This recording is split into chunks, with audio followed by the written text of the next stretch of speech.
Professor Johnson is a professor of law at Fordham Law School, and he is a graduate of Harvard Law School. He is the lead author of the only casebook on gun rights, Firearms Law and the Second Amendment, Regulation, Rights, and Policy, published by Aspen Books in 2012. Nick, I'm so glad to be able to have you on the show and discuss this book with you. Thanks very much, and thanks for giving me the opportunity to talk about it, and thanks for the work that you and the organization does. Oh, great. I think my first question really comes out of the subtitle of the book, which I think is a provocative one. What is the black tradition of arms in America? Sure. So the reason that I have the book titled the way that I do is, so first of all, Negroes and the Gun is a kind of odd main title, but that's a sort of tribute to a book by Robert Williams, who figures prominently in the first chapter of the book, and some people may know that he wrote a memoir titled Negroes with Guns. The subtitle, The Black Tradition of Arms, is a way of trying to evoke this duality that is sort of submerged in the modern conversation. So people think about the history of the Black Freedom Movement, and they think about the nonviolent civil rights movement, and I think many people just sort of presume from that that a similar stance was always taken by black people in the past, and certainly the nonviolent movement is consistent with the sort of what I call in the book the modern orthodoxy of supply-side gun control that people think of when they listen to modern black politicians. But the black tradition of arms is a reflection of the fact that black people for more than a century, all the way up through the middle of the 1960s, had a sort of profound respect for armed self-defense, owned and used guns for armed self-defense, and from the grassroots to the leadership class, people appreciated firearms and armed self-defense as a crucial private resource, but they made a distinction between the importance of armed self-defense on the one hand and political violence on the other, which for a very long time everyone essentially disdained and recognized was a failed or was a strategy doomed to failure. So you mentioned Robert Williams and his book Negroes with Guns, and Robert Williams of Monroe, North Carolina, and his experience with firearms comes out of the Jim Crow South, comes out of the either local government, state governments being complicit with violence against black communities or looking the other way, not punishing those who are engaging in it. But the character of Robert Williams, what does he illustrate? And it's this theme that goes throughout your book of the black tradition of arms between self-defense and organized violence, and right. But those things, while they so conceptually separate, perhaps not so in practice. Well, yeah, and you've put your finger on it. And the reason that the first chapter focuses on Robert Williams and that I use a variation of his memoir in the title is that the controversy that is a result of a stand and sort of some violent and inflammatory statements and positions taken by Robert Williams in Monroe, North Carolina in the 1950s, sort of are a catalyst for a broader conversation in the community during that time that was so widespread and so well captured what I call the central dichotomy at the heart of the black tradition of arms, that Williams' importance in that process can't be overstated. So to summarize very quickly, Williams was an activist in the NAACP. There was a sort of a trial going on in Monroe where a black woman had been raped. She was the perpetrator was acquitted under circumstances that I talk about in detail in the book. The perpetrator was white. This black woman, once the white perpetrator was acquitted, she felt that she hadn't gotten justice. The local community felt the same way, and Robert Williams made some inflammatory statements that many at the national office in the NAACP thought verged on or were fully over into the territory of advocacy of political violence. And Roy Wilkins at the NAACP immediately removed Robert Williams from his post as head of the Monroe branch, and Williams then appealed that removal to the National Convention of the NAACP, and it kicked off this broad community debate that eventually was sort of crystallized by Martin Luther King, who criticized Williams, but then wrote this essay that essentially described what had long been the sort of conceptual foundation for the distinction between this advocacy of armed self-defense on the one hand and a willingness to completely disregard political violence as anything that could work. And the King essay and his debate subsequently with Robert Williams, and then the community debate that followed from the King and Williams discussion is sort of the foundation for that dichotomy that, again, runs throughout the book, that is showing that armed self-defense and private firearms can be embraced as a crucial private resource and had been for more than a century by the leadership and by ordinary folk, but that political violence, on the other hand, which is consistent with the nonviolent modern civil rights movement, political violence was considered to be just pure folly. It's interesting because Robert Williams, this is the pre-civil rights South, mid-20th century. You write about throughout the black experience in America, slavery and runaway slaves to free states. We've got Reconstruction, and we've got the Jim Crow era. All of these eras, though, really participate in this blurring that you're talking about, where absolutely, and how does one handle that? And Frederick Douglass, another thinker like Martin Luther King, in that he emphasized natural right as a way to think about enforcing black rights legally, or at least giving a defense of them, also provided this justification for self-defense. Sure. And yet there's this, but there's this tension that you discussed throughout of how do we actually do that when governments themselves are not protecting us. The civil rights movement and nonviolence, how does this really undermine it? I mean, there is obviously nonviolence is a practical strategy, but it's also an idealistic strategy. Yeah. But yet the problems remain. But what's I guess is it the civil rights movement nonviolence, or is it what the civil rights movement kind of turns into once those rights are achieved? Well, no, it's interesting that you raise the question that way, because the other thing that you see, and so now we're at the second level basically of analysis.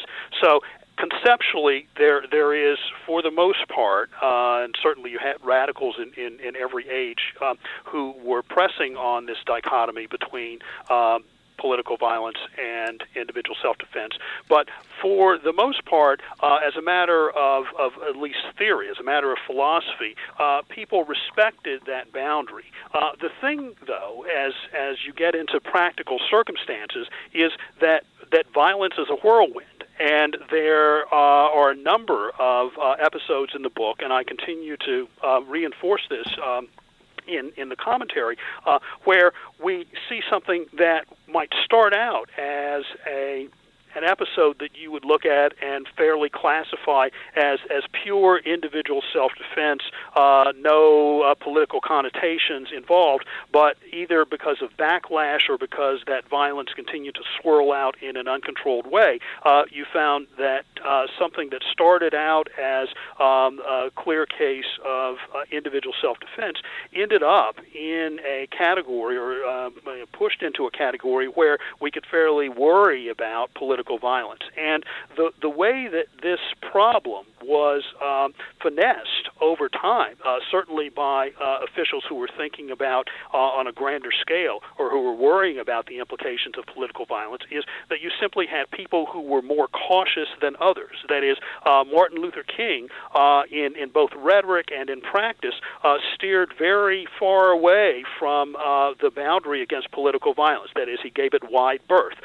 Robert Williams, on the other hand, and a variety of other individuals and leaders in sort of rhetoric and again, and in practice, over time took varying levels of risk with regard to the degree to which they were willing to bump up against or move into that boundary between political violence and armed self-defense. And in fact, the second chapter that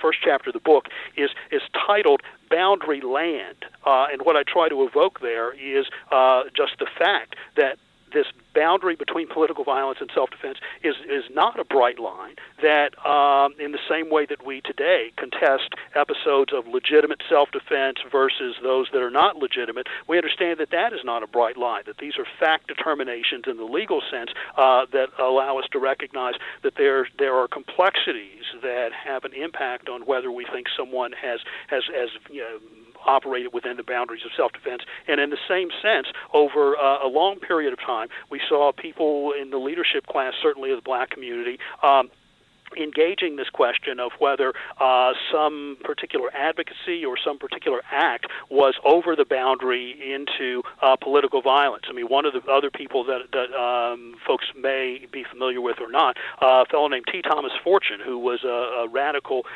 newspaper editor in the latter part of the 19th century, was constantly involved in conversations with others in the black media who viewed some of his statements as going over the line into advocacy of political violence, and Fortune would generally rebut and argue, no, all I'm really talking about is legitimate self-defense, and it was a point that people had fair disagreements about. The way to sort of summarize those disagreements is that there were people who were innately cautious, and that there were some who were more aggressive, and the more aggressive types were generally the people who would push closer to the boundary against political violence. Interesting as well, I mean, just thinking about the Robert Williams story, is I think the tension between, say, national leaders and then people who are actually closer to or may have been part of state-based or local NAACP organizations who seem to support Williams. Right. Well, and you see that this, was, yeah, I mean, I just thought that was... You see this in a variety of areas. I mean, there's another episode that I talk about later in Chapter 7 of the book where the national civil rights organizations were coming into Memphis. This is at the beginning of the so-called March Against Fear, and the shooting of one of the initiators of the march at the beginning, and there's this episode where one of the sort of grassroots folks turns to one of the national leaders, and one of the national leaders talks about an objection to using the deacons for defense as security on the march. So this is after James Meredith had been shot, and the NAACP and SCLC and the Urban League all are sending representatives, and there's a local fellow who turns to one of the national leaders and who says, so the national leader says, I believe it was Hosea Williams, who was one of the helpers to, I believe, Martin Luther King at the time. And Williams says, well, I'll tell you right now, there are not going to be any deacons on the march. And the grassroots fellows, including some of the deacons, say, well, we got a problem with that, because you fly in here on these airplanes and then you leave and you're getting people hurt and you forget about them. And what it reflected was, and you see this in a variety of other places, what it reflected was that that non-violence in sort of organized marches with lots of security and so forth in the public sphere was a very, very profoundly effective tactic. But when people who had marched that day ended up going home and then were awakened in the middle of the night with a firebomb or something else, that was a different kind of problem. And it reminds me of one of the quotes. There's another fellow who was active in Mississippi, a fellow named Hartman Turnbow, and I've mentioned him in a couple of blog posts. Hartman Turnbow came home one night. He had a sort of nice dinner and went to bed, and was awakened by a firebomb and cross burning and gunshots. He grabs his 16-shot semi-automatic rifle, and he then runs off. We don't know whether he actually hit or killed anyone, but runs off his attackers. And the next day, he was interviewed, or subsequently he was interviewed, and people were asking him, well, so you're part of the movement, and you're supposed to be nonviolent. And he responds with, quote, something like, I didn't think I was being nonviolent, a double negative. He said, I didn't think I was being nonviolent. I was just protecting my wife and my family. And he was evoking this fundamental difference between individual self-defense and political nonviolence that you see over and over and over again, and that is the central theme of the book. Recognizing the individual right to self-defense employed by blacks in this period of American history and the various periods that you catalog, is there a response from the white majority to remove firearms from their control, either to take away, I think, that sort of self-government tradition that firearms invoke, and to make them easier prey for various forms of intimidation? I mean, it's kind of a question out there. So you see this very early on certainly in the context of the slave codes, but even before slavery became overtly racialized, as early as the 1600s in Virginia, there is legislation that prohibits blacks from owning firearms. You move through into the slave codes, and obviously you've got restrictions that sometimes are interesting because they make exceptions and allowances for blacks using or having firearms when they're in the company or in the company of whites, sometimes even young people. So one statute from Alabama says that slaves are prohibited from possessing firearms unless they're in the company of a white person of at least 16 years of age. In other instances, you see exceptions for slaves having access to firearms to defend a plantation or to defend crops from pests, etc.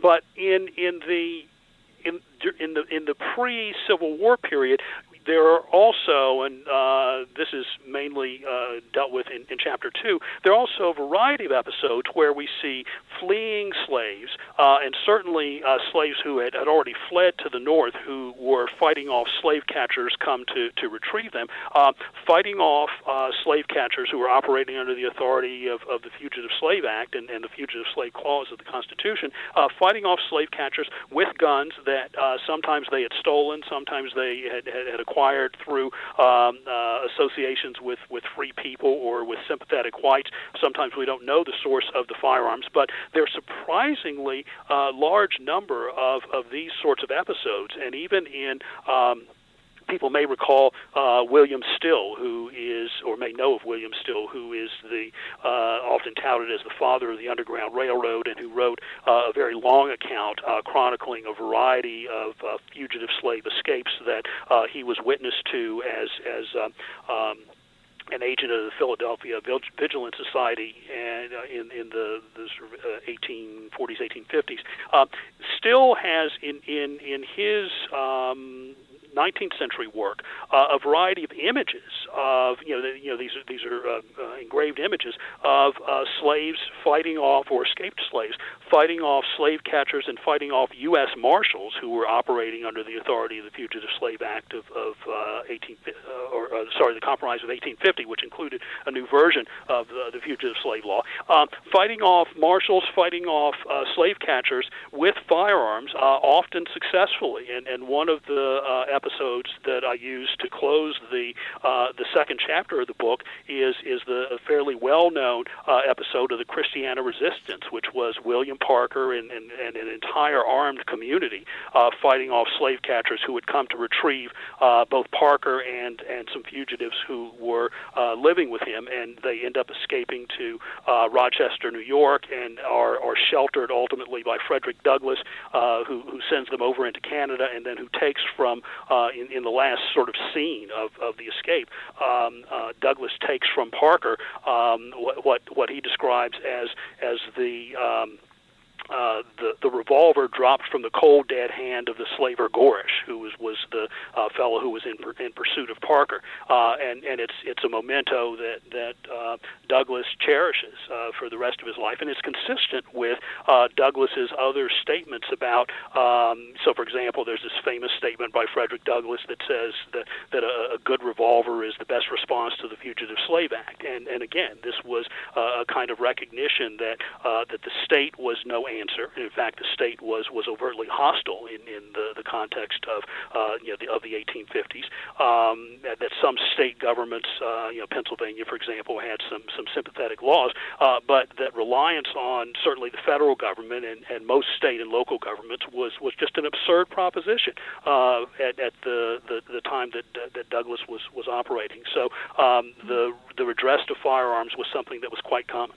No, I'm glad you brought up the resistance to Christianity. I was going to ask you about that. I want to maybe switch gears a little bit and talk about the modern orthodoxy, the term that you use throughout the book with regard to gun control and how that changes or at least challenges the black tradition of arms that you've identified.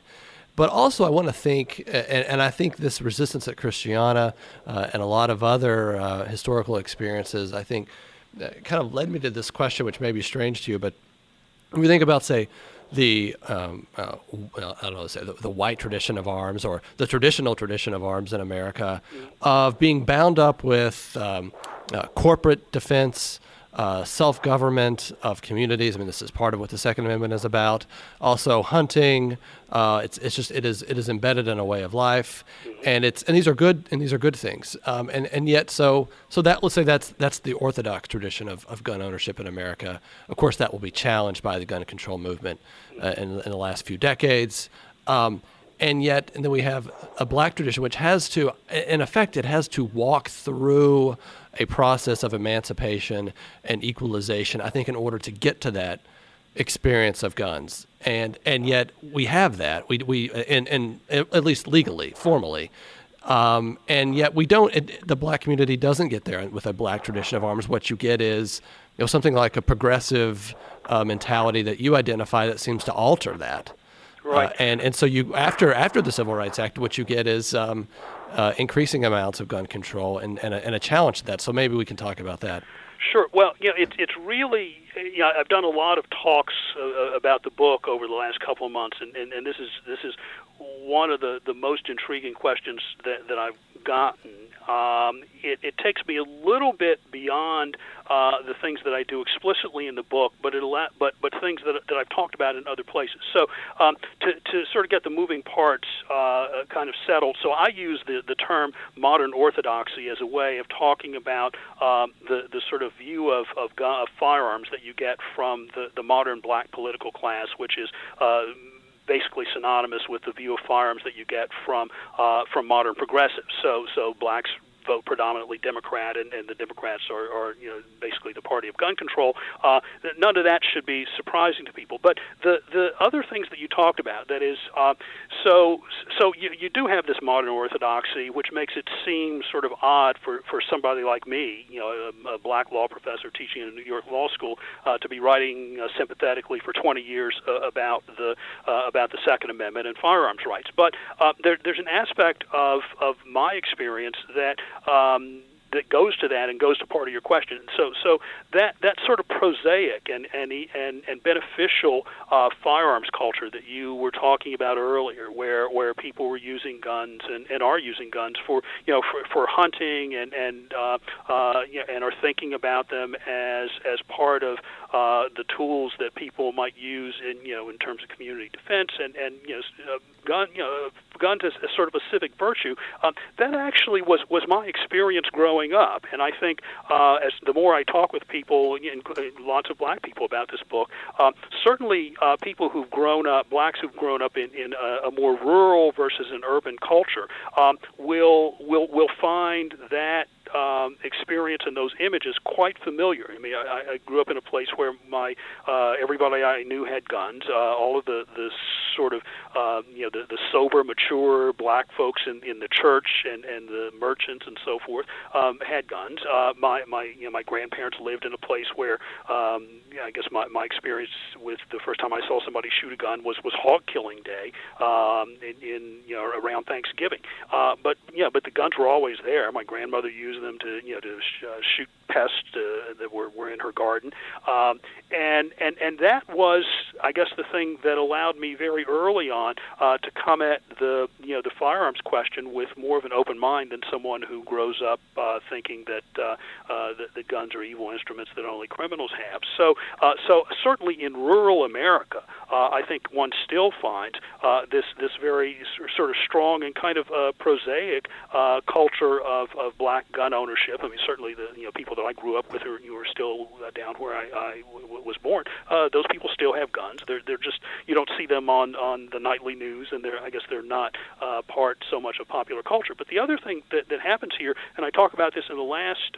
chapter of the book, is when you do the actual surveys, and not just extrapolate from the fact that blacks vote heavily Democratic. If you ask them actual questions, so you see this in national surveys that ask only single questions and are sort of simplistic. You see a kind of 60-40 split where at least you've got 40% of the community saying that we think it's more important to uphold gun rights than to get more gun control. That was the basic result in a recent Pew survey. But when you get into the literature and find responses to more textured questions and longer surveys, you find very surprising levels of black support for firearms ownership that reflect the sort of richness and diversity of the community. And lots of that gets filtered out, of course, in the sort of the popular culture depictions of black people and what black people think. But those depictions are really only sort of paying attention to a very narrow slice of circumstances, and that's too bad. I mean, and the book is a kind of counter narrative to that. I mean, the other thing that you see here that I think is important is that the first so people will be familiar with the Heller case and the McDonald case, which were the opportunities for the Supreme Court to take up and affirm the individual right to the constitutional right to arms and affirm that the Second Amendment does establish an individual right. So one of the chief plaintiffs driving the Heller case was Shelley Parker, a black woman in Washington, D.C., who wanted access to a handgun because she felt threatened by basically thugs in her neighborhood who resented her community activism. Same thing in McDonald versus Chicago. You've got Otis McDonald, a 72-year-old Army veteran who was living in a part of Chicago that had declined in terms of lifestyle quality, and he again wanted access to a gun that would allow him to protect himself from basically sort of young criminals in his neighborhood. So you see that this is and I've gone on fairly long now, but this is actually a very complex picture that defies the sort of simplistic modern narrative. And one of the things that I hope to do with the book is to give people some basis for thinking differently when they see someone from the black political class stand up on the floor of Congress and make statements about black gun ownership, make statements about firearms rights that fail to account for the sort of rich texture and diversity of thought about this issue and diversity of experience with guns and the gun question in the black community.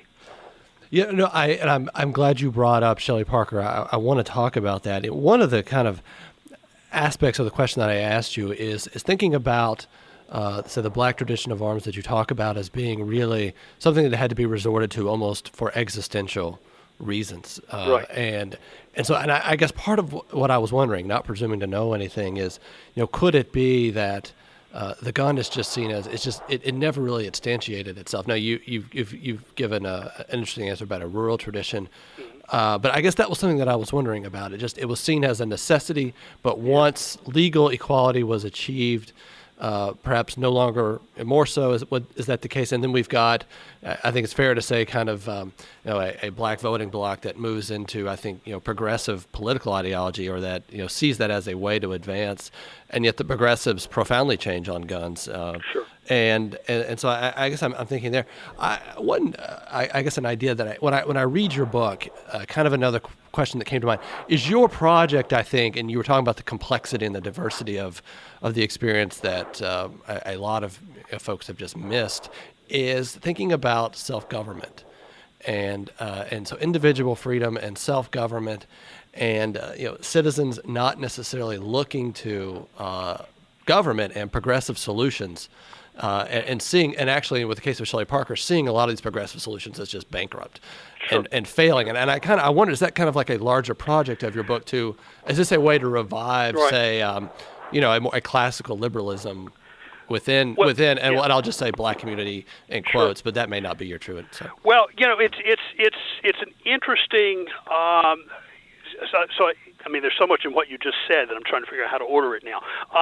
So the first part of this, my initial thought at the beginning of your question is, was that so sure there was a kind of existential battle that was driving much of the early black tradition of arms, and those are the accounts that I focus on in the book, because those are the accounts that you can find that rose to the level of news, that rose to the level of something that was significant enough to be recorded. But there was also a more prosaic kind of experience that we find flashes of, and I can't make too much of that in the book or generally because the record there is thinner.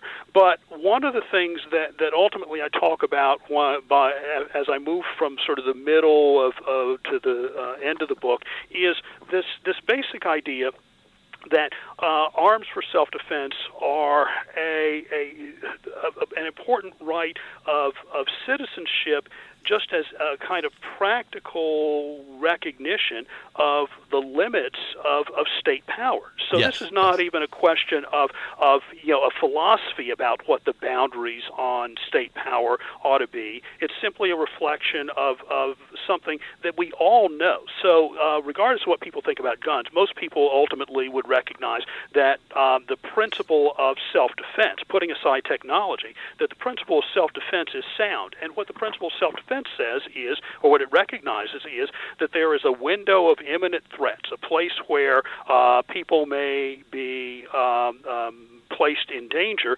where it is impossible for the state to respond, simply as a matter of physics. I think I used exactly that term someplace in the book.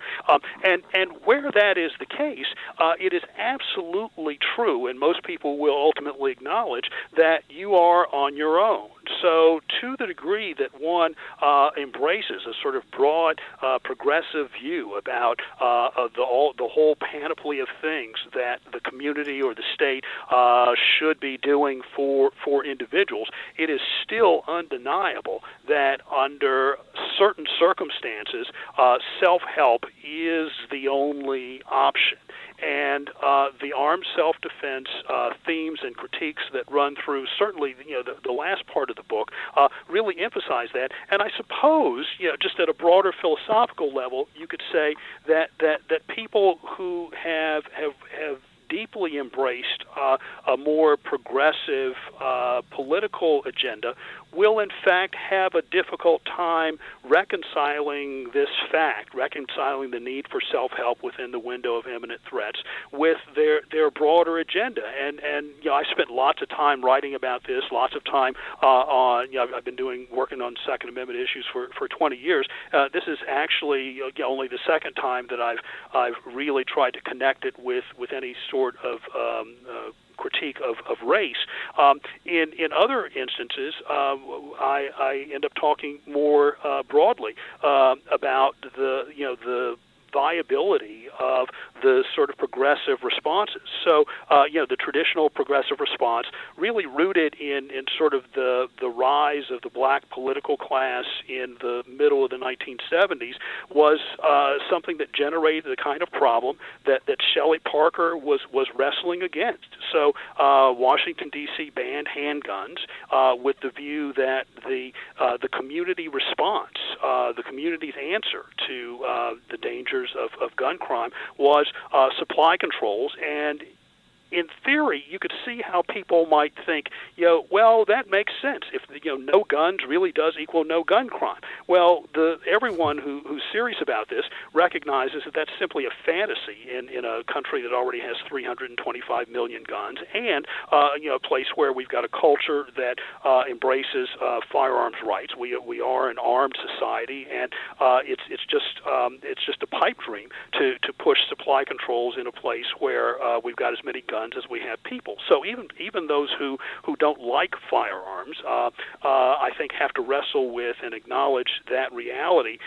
Shelley Parker was operating, and Otis McDonald was operating in a place where the political class was unwilling to acknowledge those basic variables, and the irony is that all of the people that were placing Parker and McDonald under siege had very easy access to firearms. All they had to be willing to do was break the law. So the ironic part of the modern orthodoxy is that before Heller and before the McDonald decision, that the modern orthodoxy put the best people in the community at a disadvantage in these sort of crucial episodes where, frankly, they were fighting for their lives. And that's one of the things that I try to highlight in the book, and to suggest that it simply pays for people to move beyond ideology and think a little harder about the sort of practical circumstances that the innocent people in sometimes blighted communities are facing. Interesting in this regard. So, kind of the progressive arguments against Shelley Parker and Otis McDonald, right? Incredibly violent sections of the city. You're just adding to the problem. Guns are stolen from law-abiding gun owners, Sure. or you think about the arguments we heard made, and it was in the late '90s when the state attorneys general were kind of getting into the act of suing gun makers, Right. if I remember correctly, and the idea that they're actually selling them in these neighborhoods. And yet the problem, of course, as you identified, is how to keep them out in any event. Right. And a question that I wanted to ask you is, so you kind of play with this argument, and you say, but intraracial violence is the norm in America, that most violence is committed by people of one race against people of the same race. Right. But yet, intraracial violence, or high levels of black violence, goes back, and it's not just something one sees in the 1980s. Right. But it goes back, and I was going to ask you, what do you make of that? Because Well, that's, and you say, well, gun control is a stand-in. It's a stand-in as a way to avoid deeper questions. I thought that was interesting. Right. I was not aware Right. of those statistics. Right. Well, and those are, it's hard to get that data in a reliable way. And what you end up doing, basically starting in the 1920s, is finding these sort of segmented studies, these studies that are not nationwide but are focusing on particular cities, and you get more reliable data starting in the 1940s, 1950s. But you're right, and I talk about this explicitly in the book, that you can't simply say that high rates of intra-racial violence, of black-on-black violence, explain the new policy. So I do a couple of things, and one is some of this data comes from the work of Marvin Wolfgang, who was a preeminent criminologist from the 20th century. Some of it comes earlier and is replayed in a couple of government documents. My sense about this is, and I want to emphasize that when you look at the social science, people are all over the map on why one sees within this, what I call in the book and what others have called within this criminal microculture, why one sees these disproportionately higher rates, basically among young black men, and so part of it is demographics. I mean, we know that men are more violent than women, that young men between basically 18 and 28 are more violent than men of more mature years, and but that does not entirely explain, and there are 5 or 6 other studies out there that will suggest other variables, and I talk about those actually in the book. But none of that explains the very high rates that we can see running back through to the early 20th century. Very high rates of intraracial victimization and intraracial aggression, basically among young black men. So my surmise from having read a lot of this, is that first of all, and this is sort of Wolfgang's surmise as well. So I've gotten it from him essentially.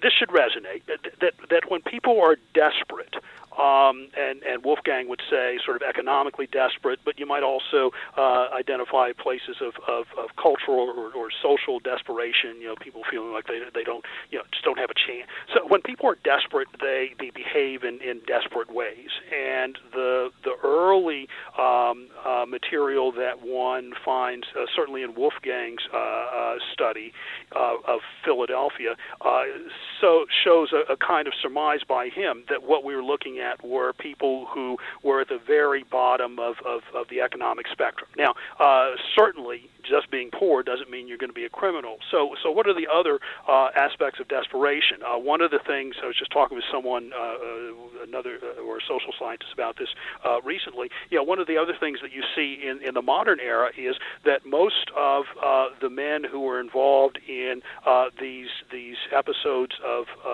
victimization and involved in the homicides are people who already have criminal records. Okay, and we say, okay, well, so what? That's sort of a criminological axiom that people who are convicted of murder already have done some other thing. But the thing that is important here is to realize what happens. So the first time someone goes to prison, that's a seminal event in their life, and it very much dictates the way the rest of their life is going to run. So this idea of rehabilitation, I guess, is one that people latch onto. But we know, for example, that once people have been incarcerated, their lifetime earnings are going to be less than, are going to drop immediately by 40%.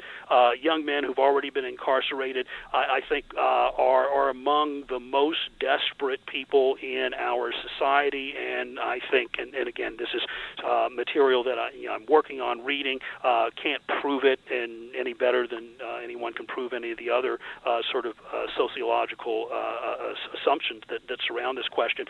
But I think once that happens, that there's certainly a category of people who then move into a world that where these decisions are easier to make, where it is easier to become criminally violent and take that as your basically mode of dealing with the world. So that's my surmise, and I was actually talking last night with my father-in-law about this, and he's a philosophy PhD, and he said, well, so I got to the book and I liked it, so and then he said, my question is, now what? And what I've been telling people who ask me that question is that this book deals with a very small slice of a particular problem, that it argues that for purposes of these very hard questions that we ought to privilege the interests of innocent people like Shelley Parker and Otis McDonald, and we ought to privilege those interests ahead of the interests of the criminal class. I do also talk about the overlap and the progressive political class, I would think, as well. Well, yeah, I would say that they are sort of. I would put them aside as players in the decision-making process. How much. I think I would put them on the periphery, and I'd put most of the political class on the periphery. I think there are lots of sort of perverse incentives that people in the political class have in terms of the way that they operate in dealing with this question. I think it's very hard to get elected by talking about self-help.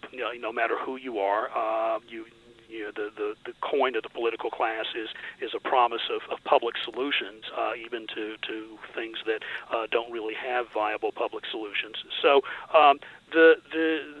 where I come out at the end is not much farther away from where lots of people come out. That is, well, so are you telling us that there's no real good, easy solution to all of this? And yes, ultimately, I think that is what the data show, that supply-side gun controls, which is sort of the reflex action of many in the political class, are quite demonstrably a failed experiment. The question of what else one might do, all of those things have sort of negative externalities. So it is true. I mean, you mentioned this before, that people worry about stolen firearms. We know that firearms theft is a significant source of crime guns.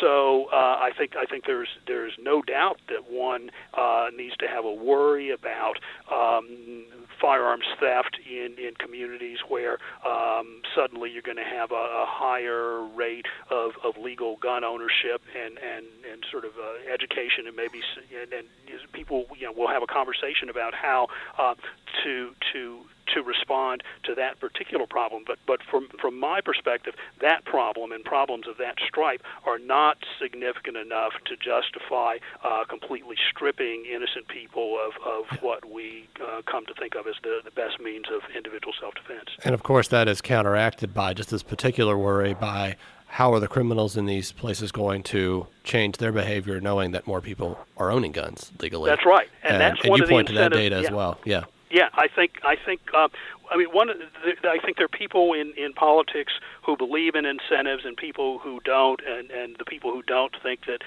it's easier to achieve things through command and control. I think incentives work, and I think you've got to assume that even the most hardened criminal is amenable to changing behavior based on incentives. And the data, I show this, I've got some detail on this in the last chapter. The data suggest as much. So surveys of criminals and the details that we can get about how people respond in instances where they think a potential target might be armed are fairly convincing, at least to me, and I think to many others who've looked at the literature. I don't see any reason to believe that data operates differently in the context of the black community. So I would adhere to it and recognize the possibility that harder targets and not giving the criminal class free rein is a way of improving the safety of people who live in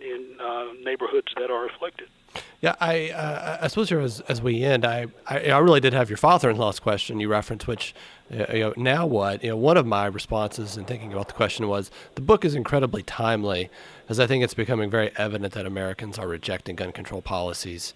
We've had the example in Colorado where after the shooting, the horrible mass shooting by not Adam Lanza, but the fella in the movie theater.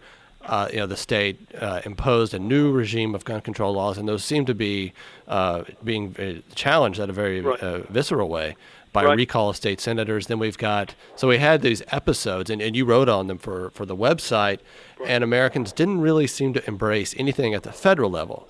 And a public opinion, as it seemed to be measured and sampled, was kind of affirming of gun rights and gun ownership. And so I think your book, it's interesting how it plays into that debate. I'm curious, though, what's the reaction you're getting from other scholars and say maybe more public commentators? I know everyone wants to interview you. I mean, I've seen lots of links to large media outlets want to interview you. So I think that's a great thing for people to discuss the ideas. So, yeah, I've gotten lots of opportunities to talk about the book, and that's been gratifying. I mean, I think when people read it, they see that, it's not a polemic. There are lots of, there's much of the book that I think anyone who is progressive will look at, and certainly black people will look at, and I hope, frankly, be sort of proud of in some sense. I mean, I think I mentioned this in a couple of places that that this book is filled with authentic American heroes who have not gotten their due in the American story. So just on that score, I would hope that people would be open to the book. The other sorts of questions about where we are politically. I mean, I hope that this book shows us in more vivid detail than often we get in popular culture the utility of firearms for people who really have been abandoned by the state. So, I mean, there always is this sort of undercurrent in the Second Amendment debate about, the tension between individuals and the state. And we talk about it like it's a fiction, but, the black experience has been, in fact, this scenario where one can appreciate the utility and importance of self-help in the context of a scenario where you've got either either a malevolent or a neglectful state. And then the last part of it, I guess, is whether people will be open-minded on on the questions going forward. I think you're right that most people who think hard about the sort of standard reflexive supply controls that are generally offered whenever there's been some horrific gun crime, people who look at that and think about it in a practical way, I think will come to the conclusion, for example, or the conclusion that's really just summarized by William Bratton, who I quote in the book. Now, William Bratton is no, he was Giuliani's police commissioner, is no fan of gun rights. But one of the things that he candidly acknowledged in an interview in the Wall Street Journal, and I have a quote from it in the last chapter of the book, is that supply controls are a non-starter in a country where you've got 325 million guns, tightly held by people who believe they've got a constitutional right to them. So what we need to actually hopefully do is to talk about a set of responses that focus on the criminal class that and we I think would do well to simply abandon this sort of reflex supply control response that is kind of, I guess, the by inertia, the kind of stock and trade of the political class, and I think it harms the sort of general progression of the debate to always have to get past debates about or past conversations about supply controls and finally wind up at maybe a set of initiatives that might actually do some good. So I hope the book to some degree contributes to putting us in that stance in our public debate as opposed to sort of rehashing the supply control arguments over and over and over again. No, I think it does that and a lot more. We haven't been able even to discuss, I think, the personal responsibility, even heroism, that are a part of a lot of the discrete stories that you parcel out. But I hope readers will buy the book, Negroes and the Gun, The Black Tradition of Arms. We've been talking with the author, Nicholas Johnson. Nick, thank you so much for your time.